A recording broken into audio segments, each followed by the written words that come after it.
আর এই মেঘলা আবহাওয়াতে বাড়িতে আজকে অনেক দিন ধরে বললাম মাকে যে খিচুড়ি খেতে ইচ্ছে করছে, খিচুড়ি বানাও। তাই আজ খিচুড়ি হয়েছে, আর তার সাথে আছে লাল লাল ঝাল ঝাল কষা মাংস, রসুন, আদা আদা পুড়লো দিয়া চলবে, আদা দিয়া চলবে নি? আদা এই কষে দিয়ে জল ঢেলো, আদা দিয়া চলবে, আদা জিরা সব দিয়া চলবে, তারপরে হলুদ, লঙ্কা গুঁড়ো সব।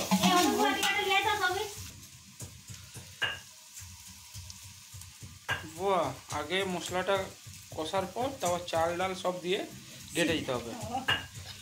খিচুড়ি রান্না করা সহজ উপায়।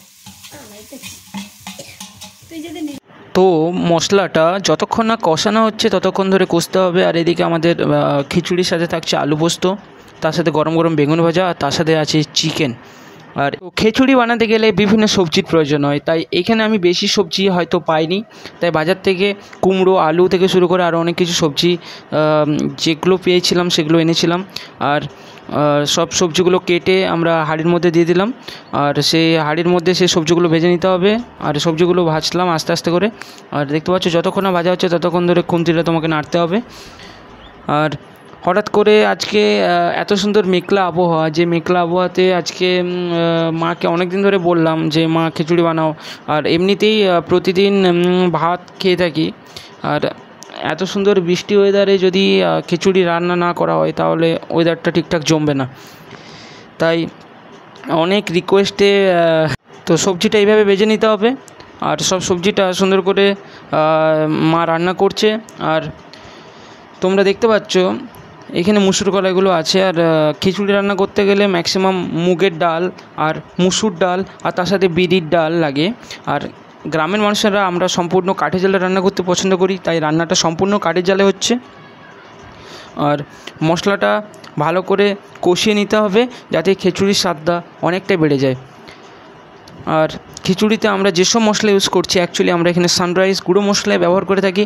তাই সানরাইজ গুঁড়ো মশলা, যেটা হলুদ গুঁড়ো থেকে শুরু করে লঙ্কা গুঁড়ো, কাশ্মীরি, তারপরে হচ্ছে গরম মশলা, তারপরে আরও অনেক কিছু যে সব গুঁড়ো মশলাগুলো ব্যবহার করা হয় সেই মশলাগুলো আমরা দিয়ে দিলাম। এখানে হালকা জিরে গুঁড়োও দিতে পারো স্বাদের জন্য।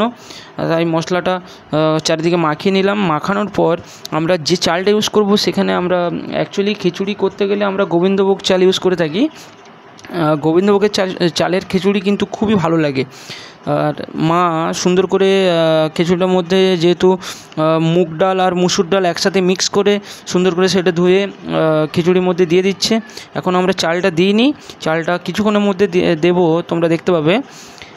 তাই ডালটা সুন্দর করে ভেজে নেব।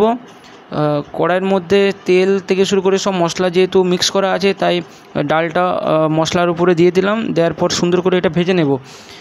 আর কিছুক্ষণ ভাজার পর আমরা তারপর চালটা সুন্দর করে দিয়ে দেব।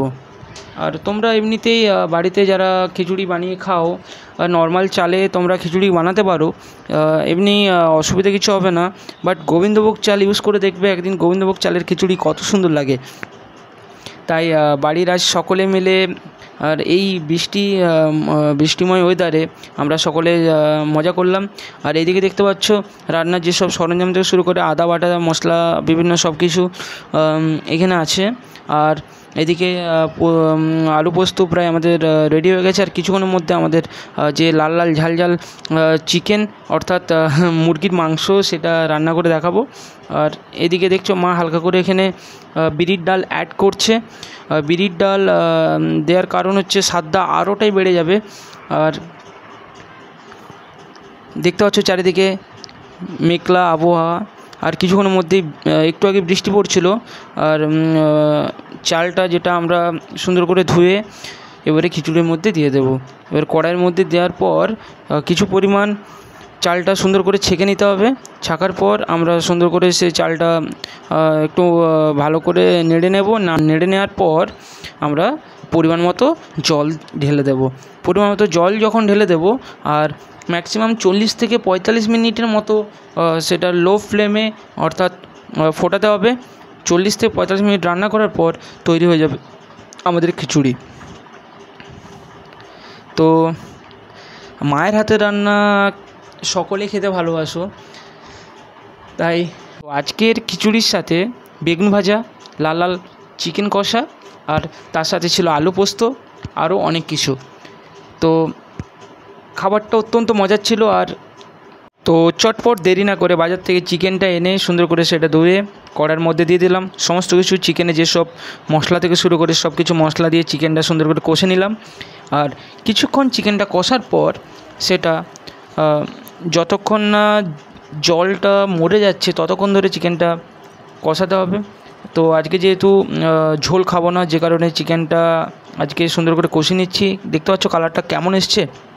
আর কে এই লাল লাল ঝাল ঝাল চিকেন কষা খেতে যাও অতি অবশ্যই চলে এসো। আর তার সাথে হালকা করে একটু টেস্ট করে দেখলাম। আর আমি বাটিতে খিচুড়ি নিয়ে নিচ্ছি। আর আমাদের ভিডিওটা কেমন লাগলো অতি অবশ্যই কমেন্ট করতে ভুলবেন না। আমাদের চ্যানেলে নতুন হলে অবশ্যই চ্যানেলটিকে সাবস্ক্রাইব করুন।